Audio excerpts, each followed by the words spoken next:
As we saw in the last section, floats and display types are good for some occasions, but they only take us so far. Flexbox is introduced to distribute elements along one axis. The browser does the work for us here, and what we do is specify what axes we want, in what order, and with what spacing. There's lots and lots of different properties for Flexbox, and it can be extremely powerful for layouts. Keep your eye out for further videos where we deep dive into Flexbox in detail. Moving on from the last video, I've removed the styling from the nav, so it's back to our regular list, and instead of our main and aside, I have a section with span elements inside, all styled to look like small boxes, so I can illustrate the different Flexbox properties. Let's add a border to our section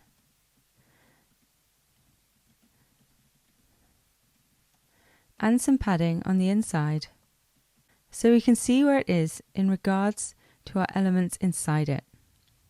Now we can use Flexbox. To do this, the first thing that we need is a new display type on the parent element. This is our section, and this is going to affect the direct children that are inside it, which, if we have a look in our HTML, are the span elements with the A, B, C, D, E and F in. So we use display, flex. As you can see, it's positioned all our elements in a row. This is because the default flex direction is row. We can set it to column and they will stack one above each other. We still do this on the parent container. We just set flex direction, column.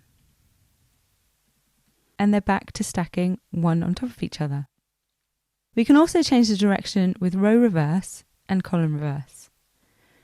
Let's keep it at row for now.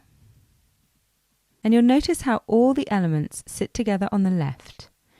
This is because by default, the placing is at the start. It can be changed with the justify content property.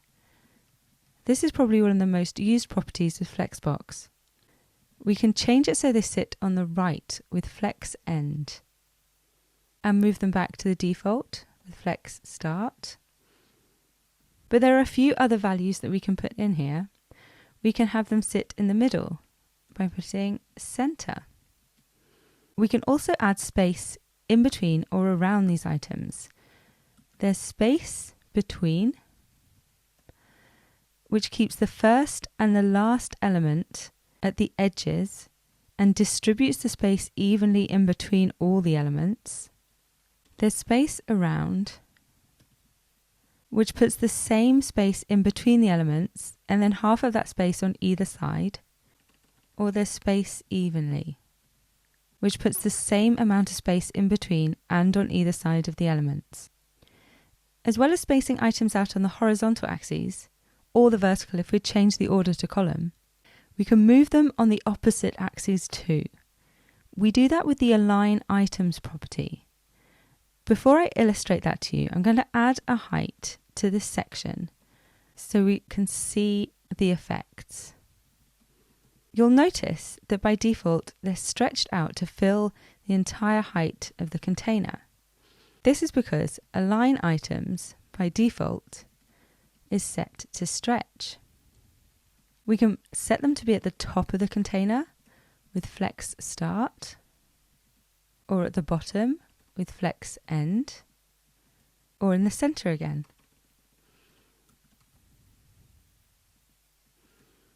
Let's put our justify content and align items back to the top left. So that's flex start and flex start. It could be that each element has more content in than just a letter, like this small example. If that were the case, and together they took up more width than the container gave them, they would overflow to the side. Let's take a look if we added more content into each one of these spans.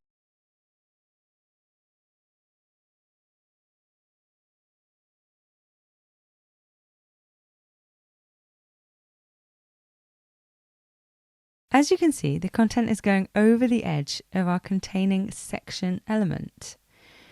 This is because Flexbox by default is trying to keep them all on one line. There's a flex wrap property, which tells Flexbox to drop the items onto a different line if they do overflow. By default, it's set to no wrap, and we'll keep the items all on one line. Let's set it to wrap. Our align items property here doesn't help if we want to set space in between these lines. For that, we need align content. Again, we have flex start, which pushes both lines to the top, flex end, which pushes them to the bottom, and there's center, which keeps them in the middle. There's our space between, our space around, and our space evenly, as well as stretch. We don't notice too much of a difference with stretch because our align items are still flex start, so they're at the top of each of the lines. If we wanted each of them to stretch, we would have to set that to stretch as well. Notice how all these properties are set on our containing section. They're set on the parent element. We can target specific span elements inside of this parent. Let's go back to having them at the top left again.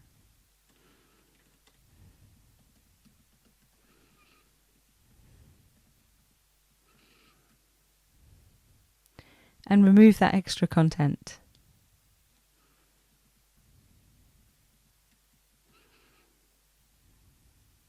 I've added a class B to the B element. I can target just that element specifically to illustrate our flex properties that we can use to target our flex children and not the containing element itself. We can change the order of these elements individually. Each element has an order of 0, and just by specifying something larger than 0, it will move B to the end of the line because A, C, D, E and F are still set to 0 and B has been set to 1. I can set it to -1 and it will jump to the beginning. As well as order, I can specify that I want an item to take more or less room than the other items. For that, I'm going to use flex grow. Again, by default, everything is flex grow 0 and I'm going to add 1 for B. This tells Flexbox that I want it to take up as much room as it can in regards to all the other flex grow properties of the children. In this case, it's bigger than all the others which are 0, so it's taking up the remaining space. Conversely, there's a flex shrink property which allows the element to shrink if it can as well. You can also align just one item with the align self property. The values are similar to those we have seen with align items. However, we're just adding it to one element. It will affect just B.